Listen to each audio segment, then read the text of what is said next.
안녕하세요. 오늘도 사연살롱을 찾아주셔서 감사합니다. 30대 이혼 경력 있는 여성입니다. 누구나 그렇겠지만 저는 제가 그렇게 빨리 이혼하게 될 줄은 꿈에도 몰랐어요. 중매도 아니고 죽고 못 사는 연애 끝에 결혼까지 했는데 결혼 후 하도 기가 막힐 일들을 당하다 보니 뭐 때문에 그렇게 결혼을 하고 싶었나 후회만 들더라고요. 생각해보면 저도 참 바보였어요. 사람도 변하는데 하물며 사랑이 변하지 않을 거라고 믿었다는 게 문제였죠. 그때는 그랬어요. 남편을 많이 사랑했으니까요. 그래서 결혼 정년기라는 이유로 결혼을 서두르는 저에게 주변 사람들은 현실과 결혼은 많이 다르다고 신중하게 생각하라고 했었는데 그땐 그 조언이 귀에 들어오지 않았어요. 하지만 막상 정말로 결혼을 하니 얼마 안 돼 남편과 시댁 문제로 스트레스를 받게 되었고 처음엔 당황스러웠지만 나중엔 저도 참지 못하고 대폭발하게 되어 그게 급기야 시댁과 친정의 싸움으로 번져 아주 난리가 아니었던 때가 있었어요.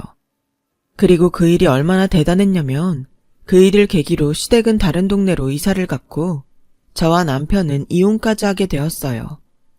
지금도 가끔 그때를 떠올리기도 하는데 만약 그때 제가 이혼하지 않고 계속 참고 살았다면 지금쯤 어떤 인생을 살고 있을지 생각해보면 아찔해지곤 합니다.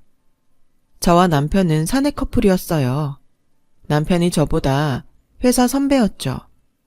저희 둘은 같은 부서 소속으로 같이 일하다가 서로에게 호감을 갖게 되었고 하루 중 회사에 있는 시간이 대부분이었던 저와 남편은 자연스럽게 연인이 되었어요. 연인들이 다 그렇듯 저도 연애를 하는 동안은 참 좋았어요. 처음엔 비밀 연애를 했는데 이게 나름 스릴도 있고 재밌더라고요. 그리고 회사에 든든한 제 편이 있다는 것이 그때 당시는 천군만마를 얻은 기분이었고 남편이 사내에서 꽤 유능하고 인기가 많은 사람이라 솔직히 우쭐했던 것도 있었죠. 하지만 남편과의 연애가 가장 좋았던 것은 대화가 잘 통하고 코드가 잘 맞았다는 것이었어요. 이런 남자라면 평생 친구처럼 애인처럼 연애하는 기분으로 살 수 있을 거라는 기대심에 연애한 지 얼마 되지 않았음에도 저는 남편과 결혼을 생각했어요. 저와 남편은 5살 나이 차이가 났는데 당시 20대 후반이었던 저와 30대 초반이었던 남편은 소위 말하는 결혼 정년기를 맞아 연애 기간에 비해 빠른 결혼을 결심했고 별 문제 없이 결혼 준비를 하기 시작했는데 저에겐 딱 한 가지 걸리는 것이 있었어요. 바로 남편의 아버지이자 저의 시아버님이셨죠. 시아버님은 굉장히 가부장적인 사람이셨어요. 처음 인사를 드리러 시댁에 갔을 때였는데 그때는 보통 서로 잘 보이려고 할 때잖아요. 그런데 시아버님은 자기 아래 어느 누구도 없는 사람처럼 제 앞에서 시어머니와 시누이를 하대했고 덩달아 저에게 시집 오면 남편을 위해 살아야 한다고 설교도 하시는데 당황스럽더라고요. 하지만 그때는 시아버님이 저런다고 해서 결혼을 물릴 생각은 전혀 없었어요. 또 다행히도 시아버님을 빼고 시어머님과 시누이는 인상이 좋아 보였고 시아버님이 워낙 저러시니 자기네들이 더 민망한 듯 제 눈치를 보는데 오히려 제가 더 안쓰럽더라고요. 그때였어요. 시아버님이 우편물 하나를 뜯어보셨는데 표정이 굳더니 이내 시어머니에게 일방적으로 화를 내기 시작했어요. 이봐, 또 명선이 앞에 보험을 넣고 있었어? 아니, 결혼하면 남의 식구들 기집애 보험을 왜 자꾸 내 돈으로 드는 거야? 내가 이번에도 나서서 해지를 해야겠어? 보험이라고 해봤자 얼마 되지도 않아요. 그리고 아직 학생인데 결혼하면 남의 식구라니 너무 그러지 마세요. 딸 자식도 자식인데. 내가 그래서 딸인데 대학까지 보내줬잖아. 이건 뭐 내 돈을 물 쓰듯이 해? 아무튼 알바를 하던 취직을 하던 보험료는 지가 알아서 내라 그래. 안 그러면 내가 이번에도 싹 다 해지할 테니까. 그리고 당신은 시집 온 며느리나 신경 써. 걔가 앞으로 우리 집 일 다 할 사람인데. 어디다 신경 쓰는 거야? 진짜? 해도 너무하네. 애미가 딸 신경 쓰는 게 당연하지. 당신이야말로 며느리가 생겼는데 화 좀 그만 내요. 태연이가 지처 앞에서 얼마나 민망할지 생각 못해요. 내가 왜 자식 눈치를 봐야 하나? 눈치는 걔들이 봐야지. 순간 처음으로 저는 저의 결혼이 괜찮을까 생각했어요. 제가 다 듣고 있는데도 저렇게 말씀을 하는 시아버님을 보니 슬슬 걱정이 됐거든요. 게다가 제가 알기로 시누이 대학 등록금은 시누이가 공부를 잘해서 거의 전액 장학금으로 다니는 걸로 아는데 저렇게 당신이 보내주는 거라고 말씀을 하시니 그것도 솔직히 이해가 가지 않았어요. 그리고 시아버님이 저러실 때마다 남편은 저보기가 민망했고 도저히 안 되겠는지 한 번은 저에게 이렇게 말하더라고요. 자기야, 자기도 봐서 알겠지만 우리 아버지가 좀 고지식해. 그냥 우리 아버지가 하는 얘기 신경 쓰지 말고 한 귀로 듣고 한 귀로 흘려. 당신 하고 싶은 건 다 해야 속이 풀리시는 양반이야. 저는 자기 아버지 때문에 제 눈치를 보는 남편을 보니 마음이 좋지 않았어요. 그리고 며느리인 제가 시아버지와 부딪힐 일이 많아봐야 얼마나 많겠나 생각했고 남편 말대로 시아버님이 뭐라고 하시던 네 하며 이야기만 들어드리려 했는데 그것 또한 말이 쉽지 절대 쉬운 일이 아니었어요. 시아버님은 제가 생각했던 것보다 훨씬 천상천하 유아독존 스타일이었거든요. 성격은 급하고 화는 또 왜 그리 많으신지 집에 계시는 내내 호통을 치시는데 나중에 집에 와서도 이명이 들릴 정도였어요. 그리고 이제는 결혼도 했으니 상관없다는 듯 당신 내키는 대로 말씀을 하시는데 이게 적응도 안 되고 중간에서 어떻게 해야 할까 난감할 정도였어요. 그런데요, 시아버님이 큰 소리를 치시는 데는 사실상 믿는 구석이 있었는데요. 그건 당신 고향에 있는 땅이었어요. 듣기로 그 땅은 집안의 장남이었던 시아버님이 자기 집에서 물려받은 재산이었는데 그 땅이 나중에는 큰 돈이 될 거라고 믿어 의심치 않으셨어요. 우리 고향에 있는 내 땅이 금싸라기 땅이야. 거기에 터미널이 들어온다는 말도 있고 또 아파트가 들어온다는 말도 있다니까. 대체 얼마나 오르려고 저러는지. 너 아주 우리 집에 시집 잘 왔어. 안 그러냐? 네? 아, 네. 그러니 너 나한테 잘해라. 내가 너 하는 거 봐서 콩고물 좀 줄지 말지 결정할 거니까. 이런 말 좀 그렇지만 솔직히 그 말을 듣는데 좋기는커녕 기분이 나빴어요. 사실 말만 그럴 뿐이지 시댁은 형편이 그다지 좋지 않았거든요. 그래서 신혼집도 저희 아빠가 마련해 주셨는데 상견례 때 작은 일이 있었어요. 사돈, 이렇게 합시다. 내가 고향에 땅이 있어. 근데 그게 지금은 못 팔아요. 지금 팔면 손해가 이만저만이 아니거든. 그러니까 애들 신혼집은 사돈 내가 좀 해주고 내가 나중에 이자 쳐서 갚아드리리다. 아, 마침 제가 작은 평수지만 아파트가 있습니다. 그럼 애들은 우선 거기서 지내게 하죠. 이자는 됐고요. 대신 나중에 애들 넓은 집으로 옮겨주시죠. 아, 여부가 있나요? 사돈지간에 말이 잘 통해서 좋네요. 내가 오늘 아주 기분이 좋으니 내 술 한 잔 받으시죠. 공수표라는 말이 있죠. 저희 시아버지에게는 그 땅은 공수표 같은 거였어요. 걸핏하면 자기는 나중에 큰 부자가 될 거니까 지금은 대신 좀 하라는 것이 저희 시아버님의 레파토리였고 가족은 물론이고 이제 막 식구가 된 저 역시도 그 말을 들을 때면 여간에서는 표정 관리가 어려웠어요. 차라리 겸손하셨다면 얄밉지는 않을 것을. 솔직히 경제적으로 여유가 많았던 저희 친정과 남편보다 스펙이 좋았던 저는 아버님의 그 허풍이 불편해지기 시작했죠. 남편은 민망해서인지 어쩐지 제 앞에서 주눅이 들어 보이는데 그것도 저에겐 스트레스였어요. 그런데 제가 드디어 더 이상은 참기 어려운 일이 벌어졌고 그 역시 사건의 중심엔 시아버님이 계셨어요. 예, 내 차가 니네가 봐서 알겠지만 오래됐지 않니? 그래서 이번에 차를 좀 바꿔야겠는데 니네가 좀 보태라. 나중에 내 재산 니네가 다 물려받을 텐데 그까지 차 한 대 정도는 사줄 수 있잖아. 안 그래? 처음엔 보태라고 하더니 은근슬쩍 차를 사달라시는 시아버지를 보니 저는 더 이상은 참을 수 없었고 그래서 이제부터 할 말은 하자고 결심했는데요. 아버님, 저희 그 재산 안 주셔도 돼요. 그러니까 차는 아버님이 알아서 사시는 게 좋겠어요. 라고 말씀을 드리니 저의 말에 시아버님은 예상하지 못했다는 듯 표정이 굳으셨어요. 어찌나 그 얼굴이 잊혀지지 않는지 이혼을 한 지금도 그 표정을 잊을 수가 없을 정도예요.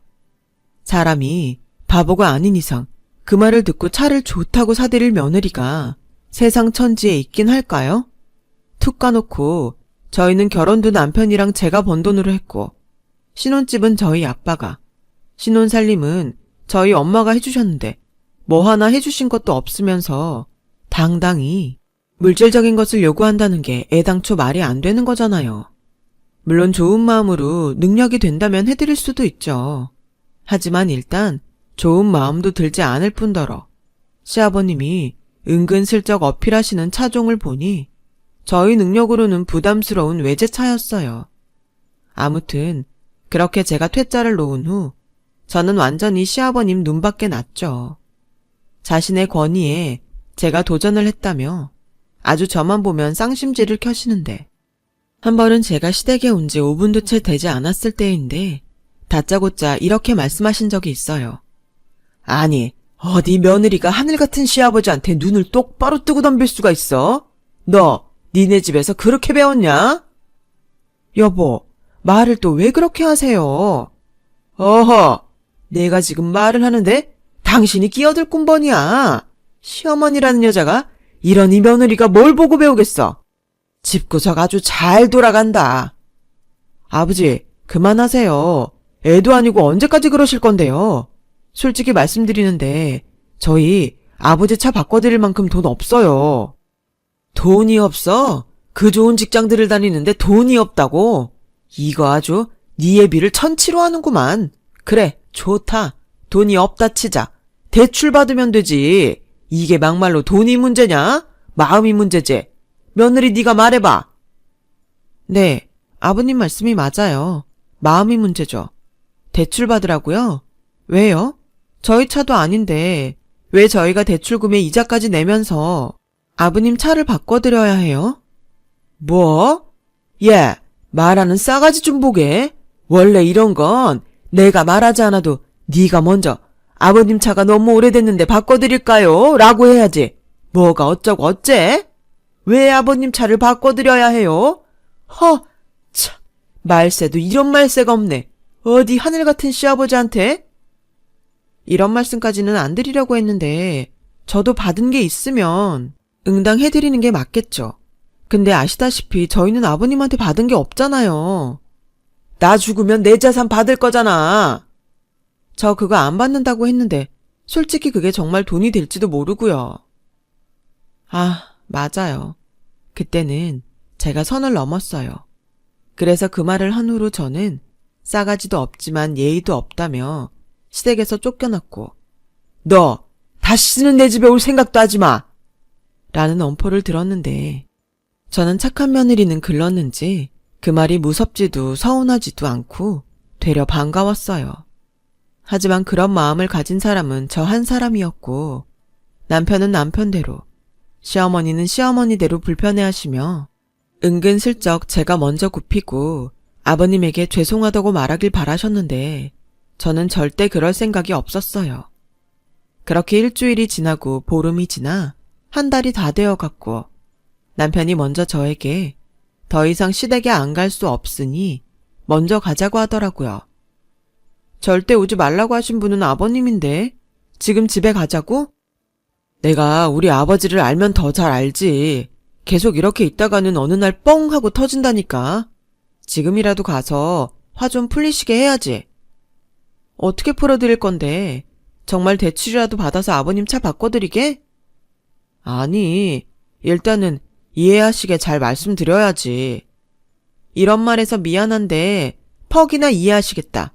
내가 보기엔 아버님 차 새로 바꿔드리지 않으면 절대 화 안 푸실걸?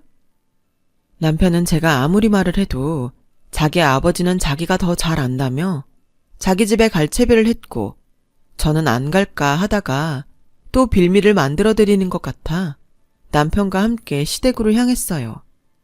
시어머니는 저희 부부가 집에 오니 이제야 마음이 놓인다는 듯 반기셨죠. 시아버님 역시 괜히 저를 향해 콧방귀를 몇 번 끼시는데 괜히 왔나 싶었어요.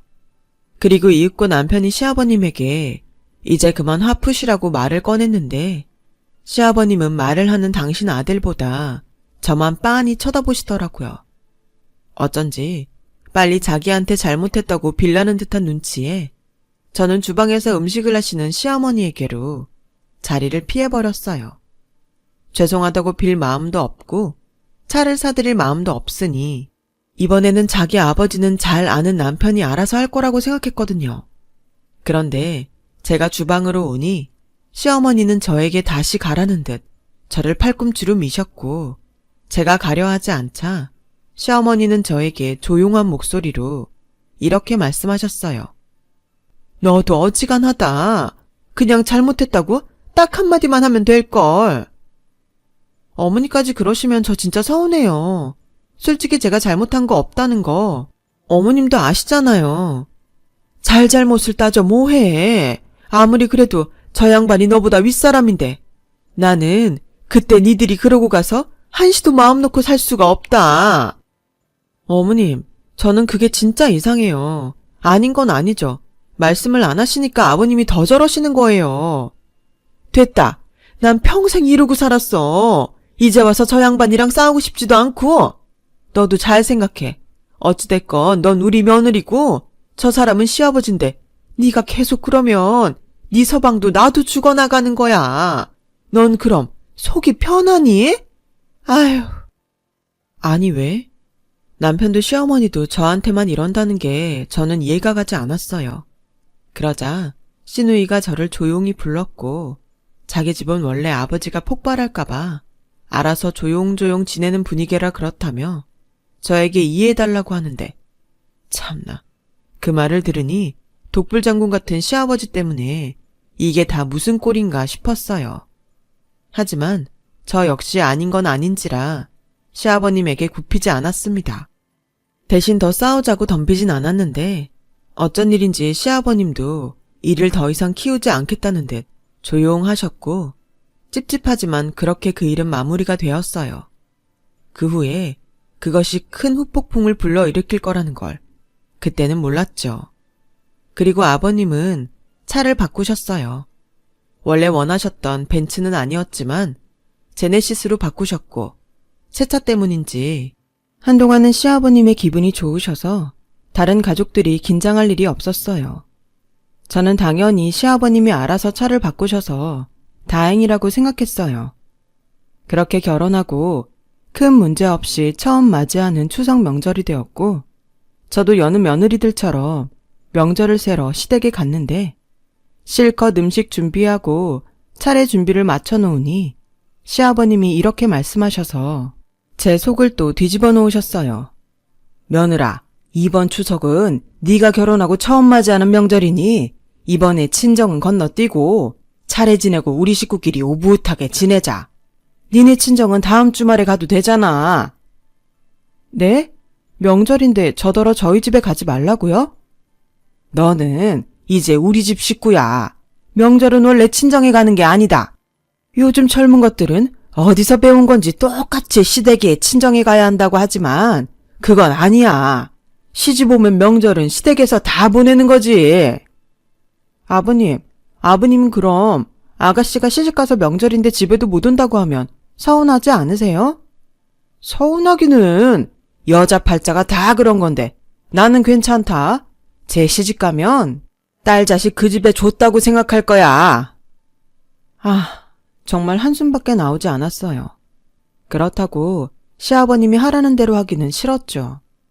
저는 시아버님이 뭐라고 하시든 시어머니랑 남편이 이번 한 번만 하는 소리를 하며 애걸복걸해도 차례를 지내고 친정에 갈 준비를 했어요. 자기야, 진짜 이번 한 번만 우리 아버지 말 들으면 안 돼? 안 돼. 처음부터 이러면 앞으로도 계속 나는 명절에 친정 못 갈걸?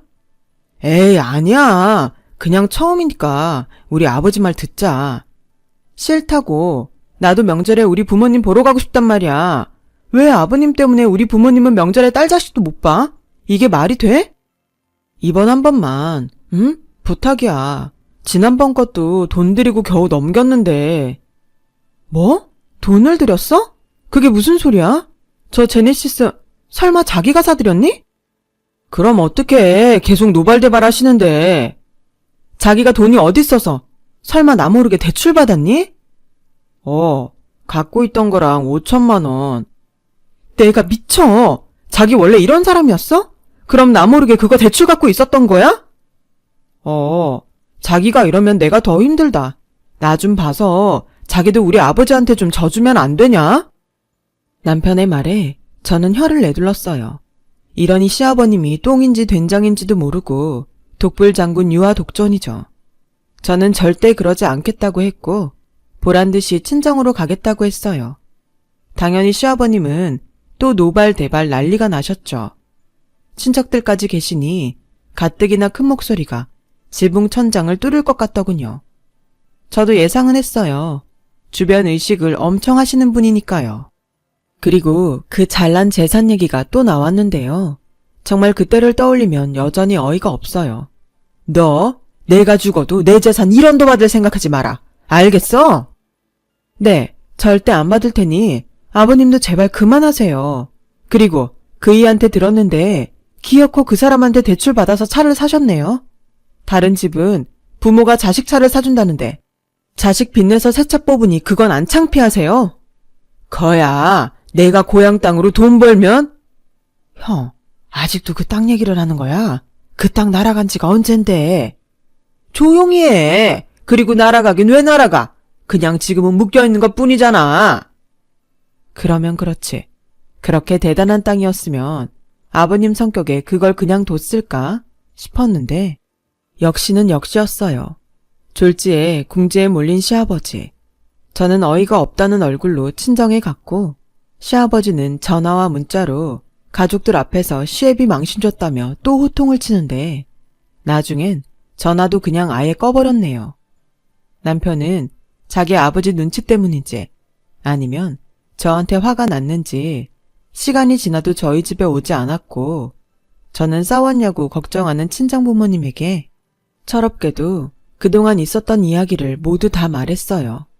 저도 제 마음을 알아줄 제 편이 간절했거든요.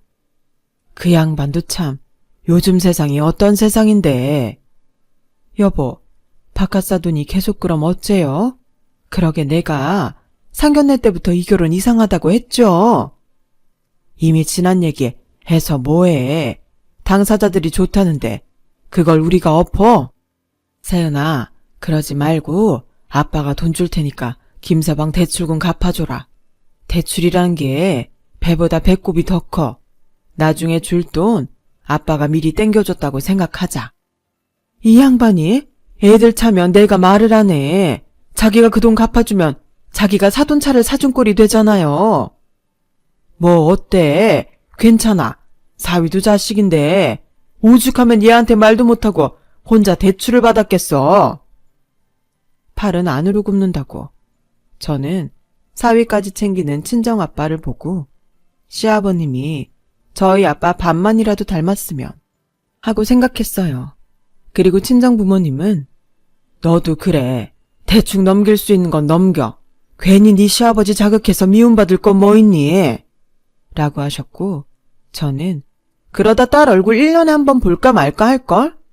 라고 대답하자 저희 부모님은 아무런 말도 하지 못하고 한숨을 내쉬셨어요. 아무튼 저는 그렇게 또다시 천하의 못돼 먹은 며느리가 되어 명절을 보냈습니다. 저 때문에 명절 내내 잔소리를 들었다는 남편은 저를 원망했는데 저희 아빠가 대출금을 갚아준다고 하자 얼굴에 금방 화색이 돌더라고요. 내가 참 좋아했던 남자였는데 그 순간 남편이나 시아버님이나 똑같이 별로라는 생각이 들었고, 역시나 남편은 쉬는 날이면 자기 집에 가서 자기 아버지 기분을 풀어드리자고 저를 조르더군요. 이번에는 절대 그러고 싶지 않았어요. 한 달이 지나자 시어머니께서 전화를 하셔서는 시아버님이 단단히 벼르고 있으니 어서 빨리 집에 와서 비는 신용이라도 하라고 우는 소리를 하시더군요. 눈에는 눈, 이에는 이. 저도 이제부터는 시아버님과 똑같이 하기로 마음 먹었고, 저는 졸지에 공공의 적이 되었어요. 억울했죠. 그리고 시간이 지나니 시아버님보다 남편과 시어머니에게 더 서운한 마음이 들더라고요. 저와 남편은 신혼인데 그 일 때문에 서먹서먹했는데 그건 그거대로 또 속상했어요. 이럴 거면 결혼하지 말고 계속 연애만 할 걸 하는 후회만 들었죠.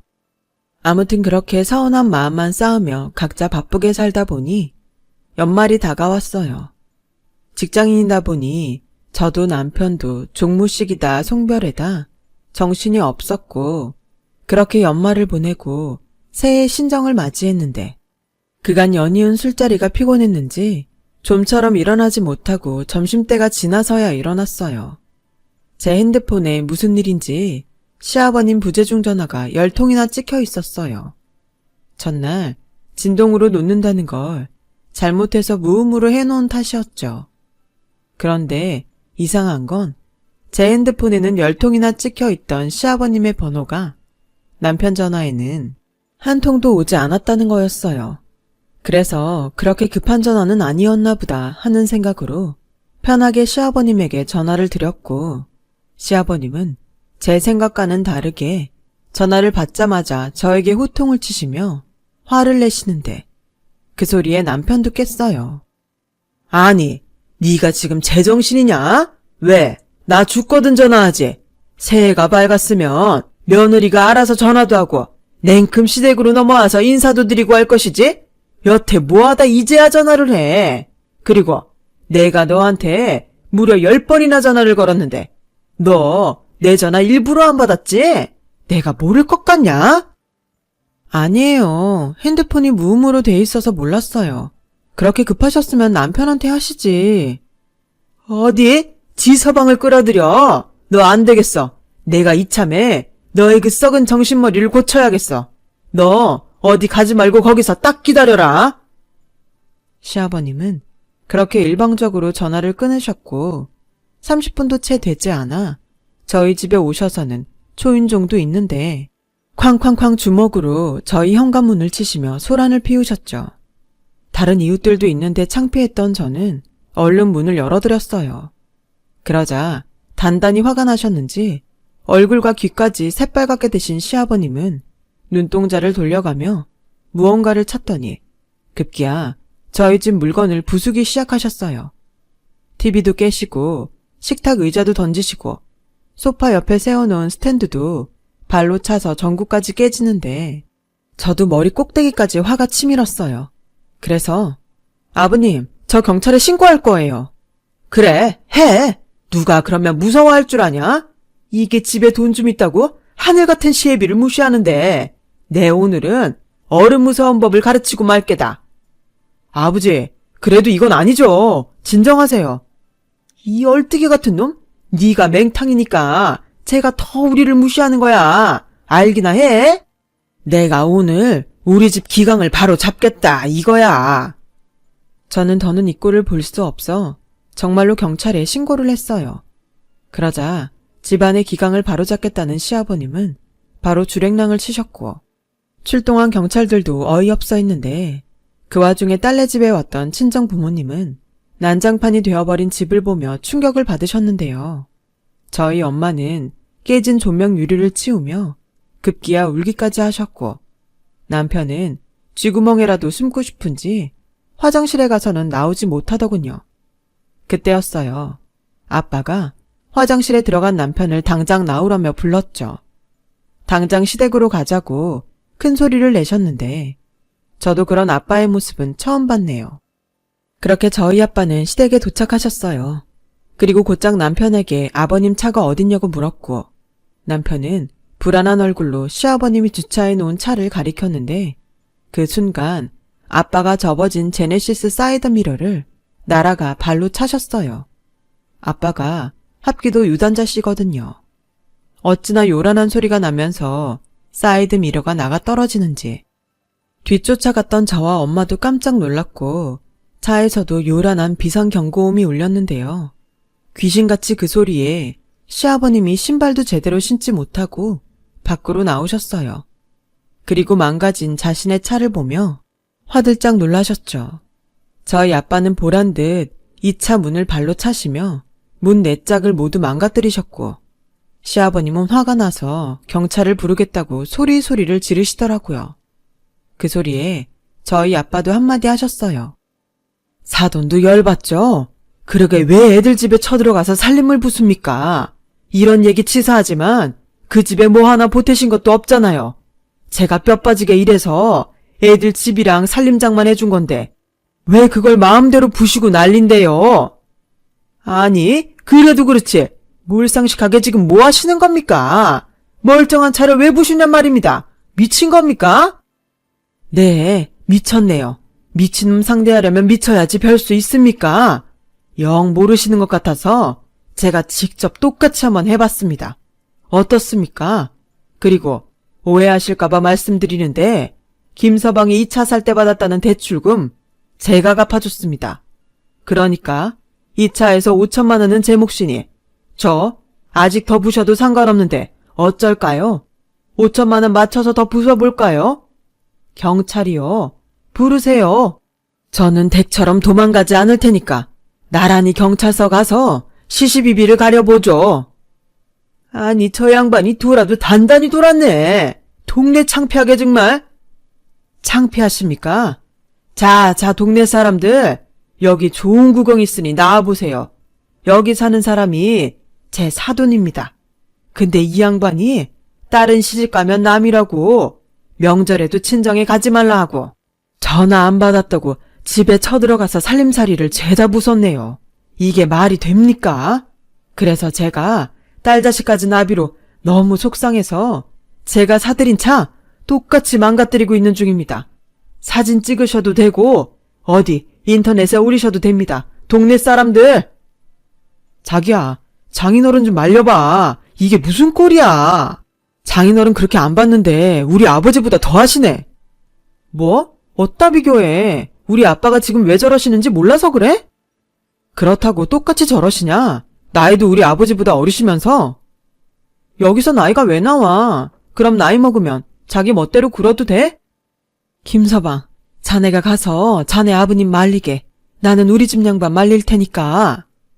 장모님, 저는 저희 아버지 못 말립니다. 장인어른이 시작하셨으니까 장인어른이 먼저 사과하셔야죠. 뭐? 시작은 자네 아버지가 먼저 했지. 우리 집 양반이 괜히 열받았나? 그렇다고 멀쩡한 차를 부술 수는 없죠. 저는 그 순간 너무 열이 받아 저희 엄마에게 대드는 남편의 면상을 손바닥으로 날려버렸어요.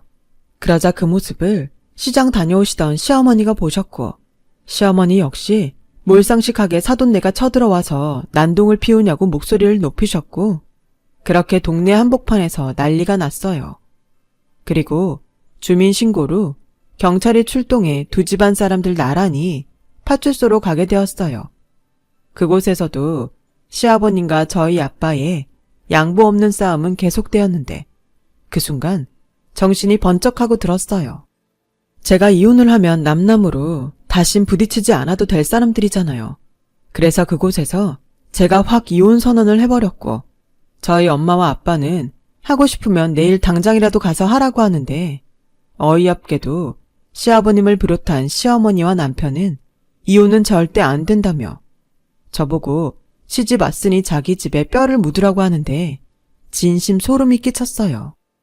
왜 내 금쪽 같은 딸이 그 집에 뼈를 묻습니까? 우리 딸이 못 살겠다고 이혼하겠다면 그만입니다. 소송이라도 할 테니 그런 줄 아세요. 당신 같은 아버지 때문에 제가 더 그러는 겁니다. 딸은 시집가면 남이라는 말이 괜히 있습니까? 이봐요. 제 딸이 어떻게 남입니까? 제가 10달 동안 품고 힘들게 낳은 제 딸입니다. 힘들게 오기야 금이야 키워서 시집 보냈더니 남이요. 말이 그렇다는 거죠. 어쩜 내외가 똑같으시냐 정말. 그러니 딸도 저 모양이지. 뭐예요? 그렇게 경찰서에서 두 집안은 앙강거리며 싸움을 이어갔고 급기야 경찰관의 제지를 받으며 끝이 났는데 그건 시작에 불과할 뿐 이혼까지 가는 데는 적지 않은 노력과 시간이 들어갔어요. 시아버님이 부순 살림살이와 또 저희 아빠가 부숴버린 차 수리비에 남편의 대출 빚을 갚아준 것까지 정리할 것이 제법 있었고 저 역시 길지 않은 결혼 생활이었지만 정신적인 피해 보상 위자료를 시아버님에게 받아내기 위해 소송을 진행하다 보니 남편과 살았던 시간과 맞먹은 시간이 들더군요. 다행히 이혼은 제가 원하는 조건으로 다 이루어졌어요. 나중에 시어머니가 눈물로 다시금 잘해보면 안 되냐고 동네에서 얼굴을 들고 살 수가 없어 이사를 가신다고 애원을 하시기도 하고 남편과 시아버님이 진심인지 가짜인지 내가 잘못했다. 잘난 집 며느리 봐서 신나서 그랬어. 네가 그냥 너 그렇게 나 한 번만 봐주면 안 되겠냐? 그래 여보. 우리 결혼한 지 얼마나 됐다고. 이건 아니지. 우리 회사에서 어떻게 얼굴 들고 일하냐. 제발 마음 좀 돌려줘.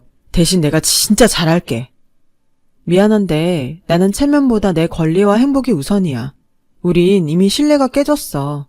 아버님, 죄송해요. 저는 아버님 집안과는 맞지 않은 것 같습니다.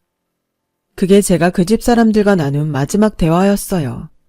남편과는 직장에서도 마주치면 일부러 서로 피하고 나중엔 남편이 주변 시선을 의식해 다른 지역의 타 부서로 이동 신청을 해서 그마저도 볼 일이 없어졌어요. 제 입장에서는 고마운 일이었죠. 그리고 저는 현재 이혼 후에도 다니던 회사 잘 다니고 혼자 자유로운 생활을 하고 있어요. 누군가는 아직 나이도 젊으니 새로운 사람을 만나보라고 하는데 그 역시도 지금은 별로 내키지 않네요. 그러다 한 번은 저희 아빠가 자기가 괜히 나서서 저를 이혼하게 만든 게 아니냐며 후회된다고 저에게 미안하다고 하신 적도 있는데 저는 그때도 그렇고 지금도 저와 남편의 부부의 인연도 가족의 인연도 딱 거기까지였다고 생각해요. 결혼이라는 게 막상 한번 해보니 생각처럼 쉬운 게 아니라는 걸 뼈저리게 느껴요. 그래서 10년, 20년, 30년을 산 부부를 보면 대단하다는 생각이 절로 드는데요. 지금은 아니지만 언젠가는 저도 오랜 시간을 함께할 동반자를 만날 수 있겠죠. 그때는 제가 더욱 성숙하고 좋은 사람이 되어 있길 바라며 지금 이 순간도 앞으로의 제 인생을 열심히 살아가야겠다고 다짐하게 됩니다. 지금까지 저희 이야기 들어주셔서 감사드려요. 앞으로 저도 그렇고 모든 분들이 따뜻하고 행복하셨으면 좋겠습니다. 건강하시고 오늘도 행복하세요. 여러분, 사연 댓글에 응원과 현명한 조언 부탁드려요. 좋아요와 구독은 저에게 큰 힘이 됩니다. 오늘도 좋은 일 가득하세요.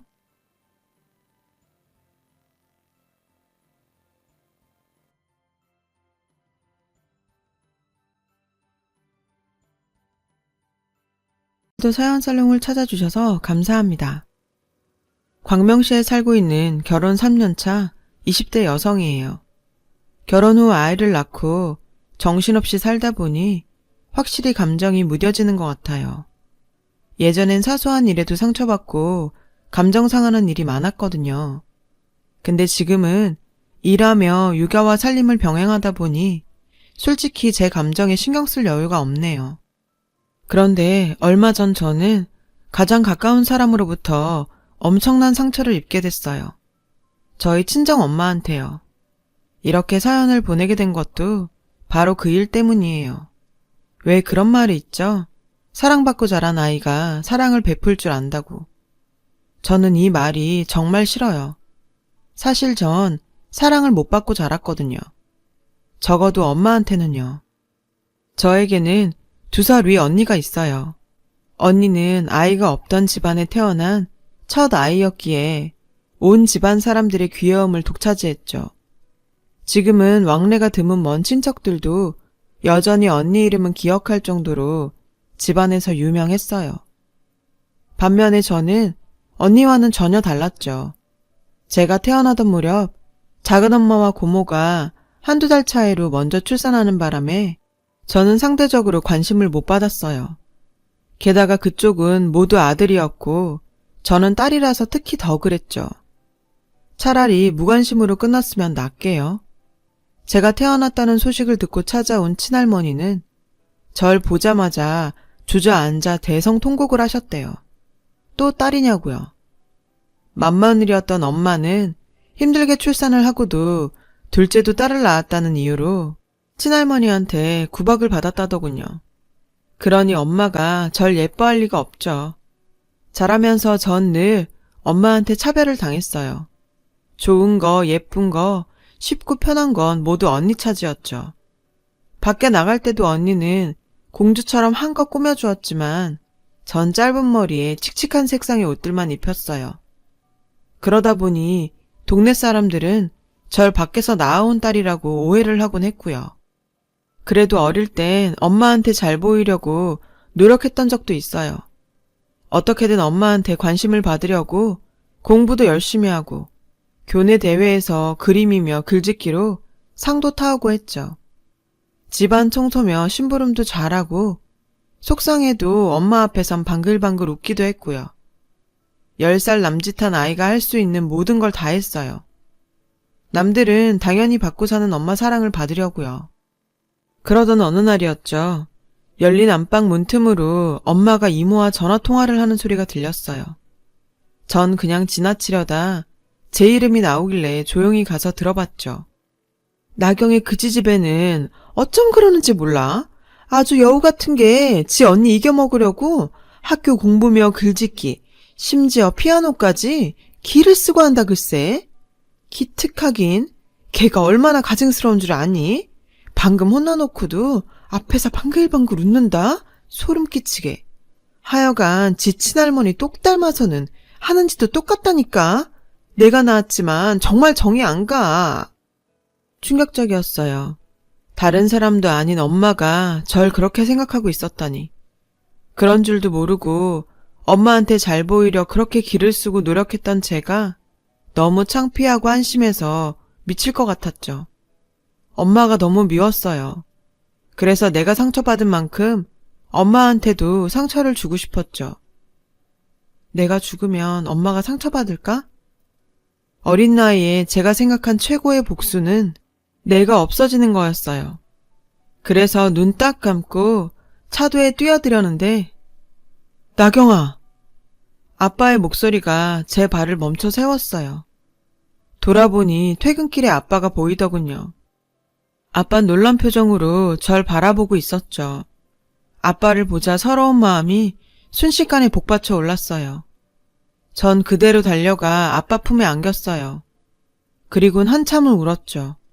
엉엉 소리까지 내면서요. 그리곤 그날 있었던 일을 모조리 얘기했어요. 그날 밤 엄마 아빠는 크게 다투셨어요. 언니는 이게 다 저 때문이라며 부모님이 이혼이라도 하면 그건 모두 제 탓이라고 가만 안 둘 거라고 했죠. 저는 혹시라도 부모님이 이혼을 하는 게 아닐까 가슴을 졸이며 잠들어야 했어요. 다행히 부모님은 이혼은 안 하셨지만 한동안 냉전 상태로 지내셨어요. 엄마는 저한테도 냉랭하게 대했고요. 그날 이후 전 한 가지 결심을 했어요. 어차피 엄마한텐 언니뿐이다. 구차하게 사랑을 구걸하지 말자. 라고요. 그때부터 저는 엄마의 사랑을 받기 위해 노력하는 짓 따윈 하진 않았어요. 어서 빨리 자라 날 사랑해주는 사람을 만나 이 집을 떠나야겠다는 생각뿐이었죠. 그리고 17살 무렵 아빠가 지병으로 세상을 떠나시자 본격적으로 집을 나가기 위해 돈을 모으기 시작했어요. 공부는 뒷전이었고 돈 벌 궁리만 했죠. 어차피 대학에 들어갈 성적도 안 됐고 설사 대학에 붙는다 해도 엄마가 등록금을 대줄 리 만무했으니까요.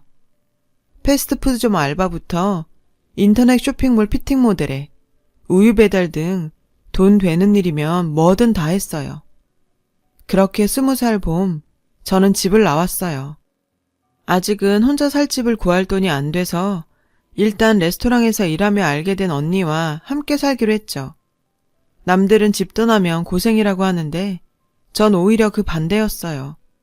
같이 사는 언니는 제 친언니보다도 절 잘 챙겨주었고 직장 동료들과 점장님도 모두 제게 따뜻하게 대해주셨거든요. 하지만 행복한 시간은 그리 오래가지 않았어요. 본사의 경영 악화로 인원 감축이 시작됐거든요. 나이도 어리고 딸린 식구도 없던 저는 제일 먼저 잘렸어요. 점장님은 그런 절 진이 하는 도매시장 여성복 가게에 소개시켜 주셨죠. 가보니 점장님 누나 가게더라고요. 회식 자리에서 지나가는 말로 학창시절에 인터넷 쇼핑몰 피팅 모델을 했었다고 말한 적이 있었는데 그 얘기를 듣고 추천하신 모양이었어요. 사장 언니는 성격이 무척 화통했어요. 욕 잘하고 술 잘 마시는 여장부 타입이죠. 그런 사장 언니 밑에서 일을 하다 보니 저도 모르게 지금껏 몰랐던 제 본성이 깨어나더라고요. 집에서 늘 주눅들어 살던 저는 스스로를 타고난 쭈글이라고 생각했었거든요. 근데 아니더라고요. 시비 거는 손님들이랑 육두문자를 쓰며 싸움도 하고 소매 손님들이랑 가격 흥정도 잘하고 다양한 사람들과도 쉽게 친해지는 외향적인 성격이더라고요. 몰랐어요. 환경에 따라 성격이 바뀔 수 있다는 걸. 그때 알았어요. 그렇게 반년쯤 지났을 무렵 사장 언니가 그러더라고요. 민혁이하고는 요즘 어때? 점장님이요? 딱히 어떻고 자시고 할 관계가 아니라서. 근데 왜요? 사장 언니는 당황한 표정으로 제게 물었어요. 니네 사귀는 거 아니었어? 민혁이가 여자 데려온 거 네가 처음이었는데? 여자요? 점장님한테 제가 여자라고요? 말도 안 돼요. 전 깔깔대며 웃었어요. 말도 안 된다고 생각했거든요. 일단 나이 차이도 10살 가깝게 났고 점장님은 항상 절 애기 다루듯 했으니까요. 제가 무거운 바트를 나를 때면 주변을 서성이며 안절부절하기 일쑤였고 회식 때 다른 직원들이 저한테 술을 권하기라도 하면 아직 어린 애인데 술을 먹이면 어떡하냐며 대신 마셔주곤 했거든요. 그런데 여자라니요. 말도 안 되죠. 그랬는데 너 나한테 여자 맞아. 며칠 뒤 가게로 찾아온 점장님은 제게 선전포고를 하듯 말했어요. 그 말을 들은 전 어안이 벙벙했죠. 언제부터요? 점장님이 절 여자로 본 게 언제부터였어요? 점장님은 제 물음에 부끄러웠는지 눈도 제대로 못 마주치며 말했어요. 면접 보러 왔던 그날부터. 헐, 이 곰 같은 남자는 2년 넘게 절 짝사랑해왔던 거예요. 하나만 묻자. 넌 내가 남자로 안 보이니? 전 고개를 끄덕였어요. 솔직히 점장님은 제 스타일도 아니고 나이 차이도 8살이나 나잖아요. 게다가 직장 관리자인데 그런 쪽으로 생각이나 했겠어요? 물론 성실하시고 부지런하시고 일처리 딱 부러지는 건 알죠. 근데 그게 남친의 조건은 아니잖아요. 제 말에 점장님은 꽤 충격을 받은 모양이었어요. 말없이 가더라고요. 집으로 돌아온 저는 같이 사는 언니한테 그날 있었던 일을 얘기했어요. 그랬더니 글쎄 그동안 저 빼고 모든 사람들이 다 알고 있었더라고요. 점장님이 절 좋아하는걸요. 오히려 저보고 진짜 몰랐냐고 되물었죠. 솔직히 지성이만 감천이라고 다들 너랑 점장님 잘 될 줄 알았거든. 점장님이 너한테 좀 헌신적이었니? 키다리 아저씨 저리 가라였지. 그래도 뭐 네가 남자로 안 보인다면 게임 오버지 뭐. 언니 얘기를 듣고 보니 그동안 점장님이 절 많이 챙겨주었다는 걸 알겠더라고요. 늘 말없이 뒤에서 묵묵히 절 지켜주셔서 오히려 고마움을 몰랐던 거죠. 전 그날 좀처럼 쉽게 잠들 수 없었어요. 그날 이후 점장님은 가게로 절 찾아오지 않았어요. 자주 보던 사람이 보이지 않자 신경이 쓰이더라고요. 그렇다고 내색하기도 뭐했죠. 제 입으로 남자로 안 보인다고 해놓고 이제 와 찾는 건 너무 재수없잖아요. 그렇게 한 달쯤 지났을까? 사장 언니가 친구들과 해외여행을 떠나는 바람에 한동안 저 혼자 가게를 봐야 했어요. 공장에서 들어온 물건도 혼자 까대기를 하고 벽면 DP에 소도매 판매까지 하려니 죽을 맛이었죠. 결국 몸살이 난 저는 펄펄 끓는 몸으로 가게 문을 열었어요. 청소를 마치고 의자에 앉으려는데 그대로 몸이 까부라지더라고요. 꿈결처럼 누군가 절 부르는 소리가 들렸죠. 나경아. 그 소리에 눈이 번쩍 뜨였어요. 눈을 떠보니 병원이었죠. 제 곁에는 누군가 앉은 채로 엎드려 자고 있었어요. 점장님이었죠. 제 손을 꼭 잡고 잠들어 있는 점장님을 보니 안심이 되더라고요. 세상에 혼자 뚝 떨어져 있는 것 같았는데 나한테도 내 편이 있었더라고요. 애써 노력하지 않아도 있는 그대로의 나를 사랑해주는 사람이 있다고 생각하니 눈물이 나더라고요. 그리곤 이 남자를 놓치지 말아야겠다는 생각이 들었어요. 그래서 잠든 점장님을 깨워 사귀자고 했죠. 점장님은 얼떨떨한 표정이더군요. 그랬겠죠. 자다 깨니 연인이 됐는데요. 그날을 기점으로 점장님과 전 연인이 됐어요. 그렇게 2년 정도 연애를 한 우리는 결혼 준비를 하기 시작했죠. 사장 언니는 쌍수 들고 환영이라며 축하해 주었어요. 시부모님께서도 절 엄청 반겨주셨죠. 문제는 저희 집이었어요. 20살에 집을 나온 후 연락 한 번 없다가 결혼하겠다고 연락하는 게 마음에 걸렸거든요. 게다가 혹시 저한테 하던 것처럼 점장님한테도 함부로 할까봐 걱정도 됐고요. 아니나 다를까 인사드리러 집에 들렀더니 꼴랑 차 한 잔 내주더라고요. 저녁 식사 시간이었는데 말이죠. 엄마는 뚱한 표정으로 날짜 잡으면 연락하라며 가보라더군요. 대문을 나서는데 점장님한테 어찌나 미안하던지 쥐구멍이라도 있으면 숨고 싶은 심정이었어요. 그런데도 오히려 점장님은 절 위로하더라고요. 다행이다. 얼마나 긴장했는지 밥 먹고 가라고 하셨으면 큰일 날 뻔했다니까. 많이 서운했을 텐데도 절 생각해서 아무렇지 않은 척하는 모습에 전 미안하고 고마웠어요. 양가 인사를 마친 우리는 본격적으로 결혼 준비에 나섰죠. 예단이랑 폐물은 생략하고 점장님은 집을, 전 그동안 모아둔 돈으로 냉장고랑 TV와 침대를 하기로 했어요. 그래서 친정엄마한테는 10원짜리 한 장 안 받고 끝낼 수 있었죠. 결혼하고 1년쯤 지나 임신을 한 저는 작년에 첫 애를 낳았어요. 딸이었죠. 솔직히 애 낳으면서 친정엄마 생각이 많이 났어요. 엄마도 이렇게 힘들게 날 낳으셨겠구나 생각하니 그동안 미워했던 게 너무 죄송했죠. 그래서 아이 낳고 엄마한테 전화를 했어요. 그랬더니 내가 너 낳느라 얼마나 힘들었는지 이제 좀 알겠지?